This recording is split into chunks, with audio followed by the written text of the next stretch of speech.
আগামীকাল অ্যাসোসিয়েশন করে আমাদের সমস্ত রেজিস্টার ওয়ার্কারদের পোশাকের কাপড় দেওয়া হবে। 3টের সময় আপনারা গিয়ে কাপড় সংগ্রহ করবেন। যারা পোশাক ওখানে বানাতে চান মাপ দেবেন।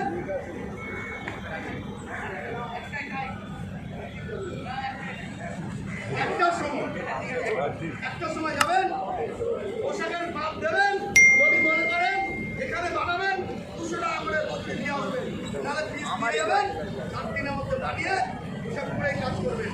পোশাকের কাপড় দেওয়ার পরে 7 দিন পরে কোনো অজুহাত শোনা হবে না।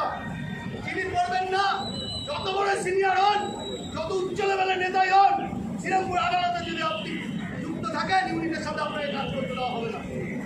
এটা আপনারা কান খুলে শুনে নেবেন। সংগঠনের সিদ্ধান্ত অমান্য করা মানে হলো গঠনতন্ত্রের বিরুদ্ধে যাওয়া। আচ্ছা, আমরা গঠনতন্ত্র